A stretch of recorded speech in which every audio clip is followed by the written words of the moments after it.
Good evening. The case you are about to view first aired on Unsolved Mysteries on May 6, 1992.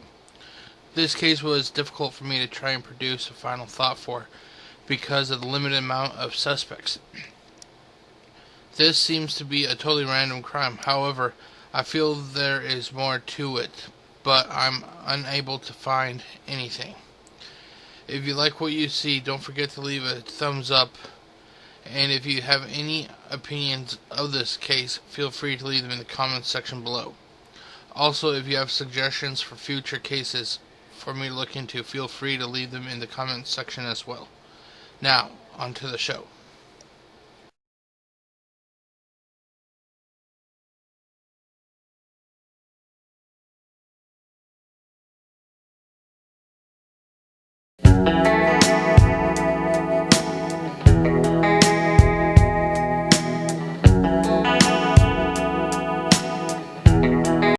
The date was November 1st, 1986. The location was Long Beach, New York.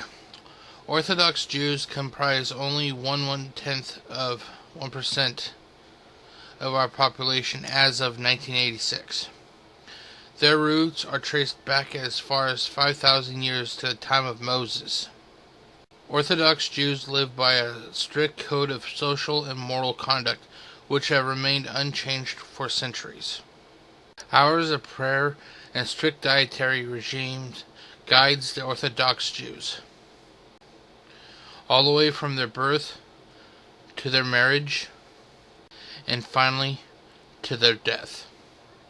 To ensure the continuation of the traditions, many communities have established yeshivas, which are schools that emphasize the rules of Orthodox Judaism. On Saturday, November 1st, 1986, at 8 a.m., Don Daly of the Long Beach Police Department was dispatched to a yeshiva to investigate the murder of one of its students. The victim was 15-year-old Chaim Weiss of New York City. A single blow to his skull with a sharp object severed his spinal column. Investigators found no weapon. There was no evidence of robbery or a struggle. Detective Daly figured this would be a difficult case. Detective Don Daly talks about how the case was difficult to work because the murder happened on a Saturday, which was the Sabbath. The majority of the people who were at the yeshiva didn't know how to write, and also he believes that several of the people in the building were afraid to talk to him.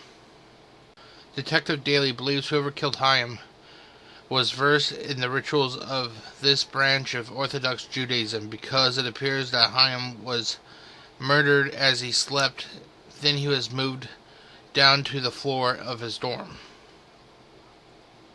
The investigators also find it strange that Chaim's window was left open on a cold October night, which was Halloween. According to Detective Daly, upon talking to members of the yeshiva, leaving the window open is a way for the spirit to leave once the person has been killed. It's also traditional to move the body to the lowest, coolest point of the area, which would be the floor.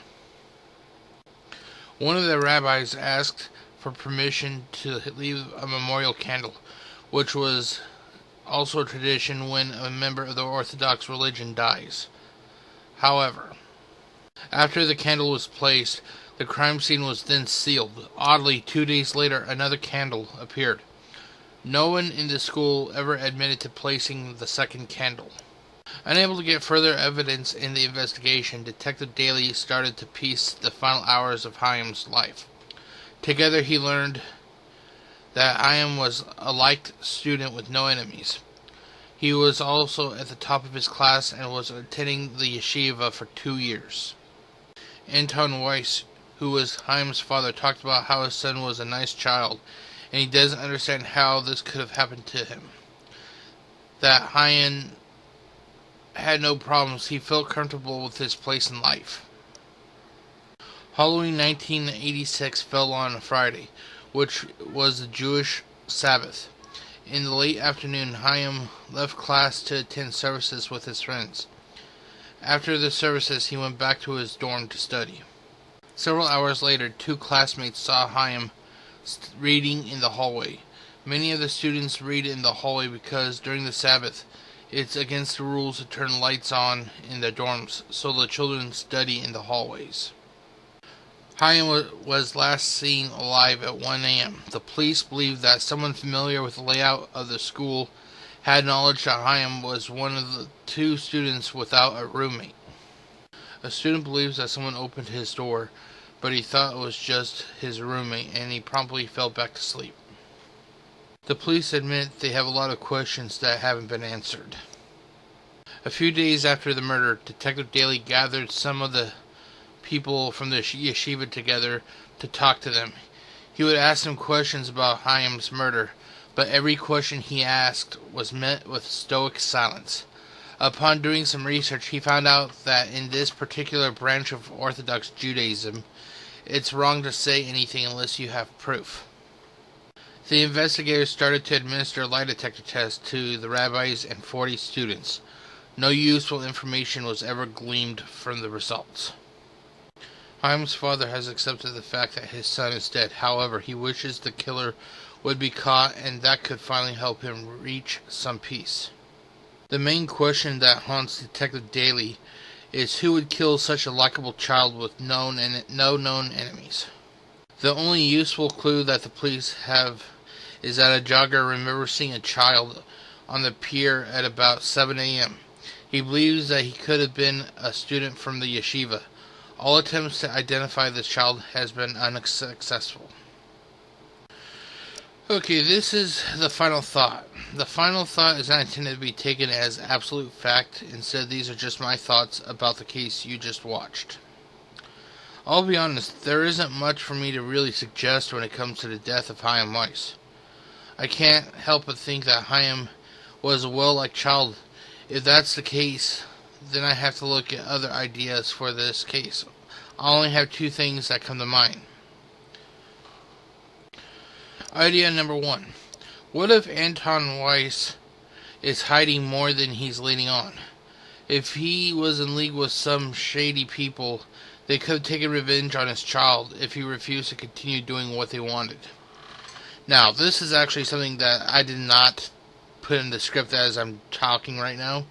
That actually makes me wonder, if you watch the video, which many people may not be able to due to copyright restrictions on YouTube and everything, the father openly said that he's kind of accepted that his son is gone and he's moved on. I may, understand that, that you may move on, but to me, it just seems like he was too calm when he when he said that. Like he knows why his son was killed, but he's not leading on why, So I'm honestly wondering, what if Anton knows more than what he's saying? I don't even know if his father's still alive. This case is 30 years old, if I remember correctly. Let me check